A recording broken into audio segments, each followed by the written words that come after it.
Good morning. 3 red maggots on a size 14 hook. I always check the news when I get up in the morning, and I had a look at the BBC website today. One of the headlines was, right at the top, that Romania is surging to the far right. There's a particular candidate who's favourite now to maybe take control of the country. I did a little bit of research on him. I hadn't heard of him before, don't particularly follow Romanian politics. And he's actually worked for the United Nations, and his particular interest is the environment. Hardly far right tick boxes there. But then as I read on and found out a little bit more about him, he's not a globalist. That's enough to be far right, isn't it? These days, I think as far as I'm concerned, I'm probably far right. In other words, I'm just a normal person with traditional views that cares about his country and is worried about the way that the country is heading. So that probably, in some people's eyes, puts me in the far right category. Well, even the far right go fishing, don't they? Let's see if I can get something on the bank this morning. Very different weather-wise to what we've had over the last few days. I was out in Storm Bert, and I most certainly will be out when it's no wind, no rain. Sounds like a Diana Ross song. You'll know it if you're familiar with that one. Right, let's make a cup of tea and I'll be back with a fish.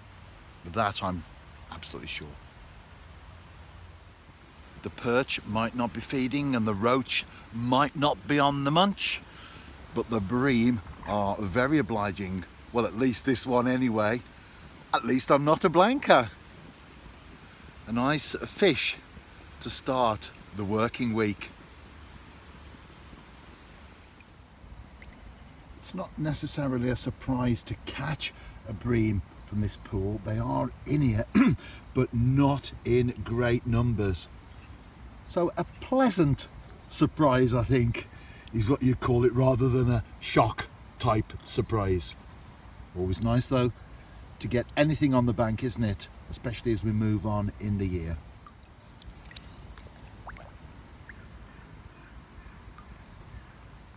Second fish on. Not sure what this is. It seems pretty decent. It's another bream. Well, certainly a turn up for the books this. It's coming in. They don't put up much of a fight, do they? I think the smaller they are, the more gutsy they become when they're hooked.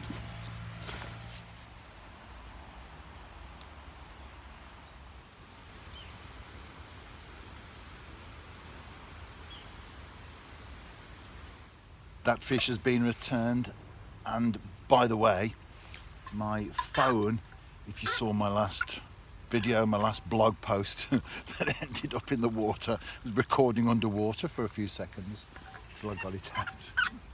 I think that might have died a death, but they do come back.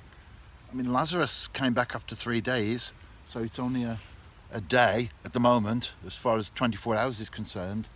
I haven't given up hope just yet, but in the meantime I'm using another phone. What I do is I have a phone on a contract, 2 years, and then when I have a new one, I got a bite there, I then use the previous phone, or phones in this case, because sometimes they do die a death eventually, don't they? But then I use those for recording at the water's edge for my blog, etc. So all good on that front. I don't want to necessarily kill a phone though. If it dies a natural death, that's okay, but I don't want to assist it in terms of shortening its life. It hasn't developed, but it might do. Do you know why? It could be another bream. Did I tell you I'm not after perch today or roach? I'm after bream. I tell you what, we can target our fish, can't we? But you can never stop other species from picking up the bait. And anyway, who wants to? It's always welcome. Certainly, as I mentioned earlier, as the the winter draws in now and we move on into the really cold months of the year, it's always welcome when that float dips or the rod tip taps or wraps around, whatever the case may be, and you get a fish on the bank and it might not be the one that you targeted, but sometimes and very often from now on until the spring, it's a very thin line, isn't it, between success and failure. Although, let me put inverted commas around those words, because as far as fishing is concerned, there's no such thing as a bad session, is there? And by the way, I've just knocked all my maggots over as well. So the clumsiness does continue. A couple of jackdaws going over there. The clumsiness does continue. I've managed to capture most of them though. Good afternoon, Jeff, and of course to everyone else who's tuned in this afternoon. Bert was a little bit of an inconvenience, but play still went on. No, I was on a still water. Having said that, even they were up to the rim, and in some instances where you've got brooks that run into them, the surrounding fields even had a little bit of water, not as bad as the rivers though. That's the important thing. As I've said on so many occasions, Jeff, that when it comes to adverse weather conditions, what you have to do is find somewhere safe, first of all. That's a big box to tick. And then find somewhere that you can present a bait. So as far as Bert was concerned, I was out during heavy rain. That doesn't bother the fish, they're wet anyway. But the wind itself, find yourself somewhere that's nice and sheltered. You know the wind direction, you know your spots. And say beach fishing as an example, because a lot of people who will be tuned into us today are sea fishermen.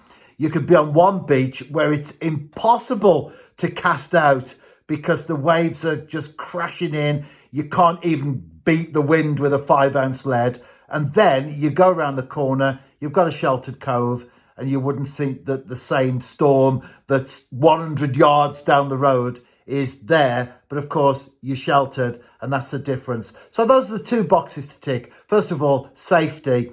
And then secondly, get yourself a spot whereby you can fish. If anyone's out and about in the next 7 days, tight lines.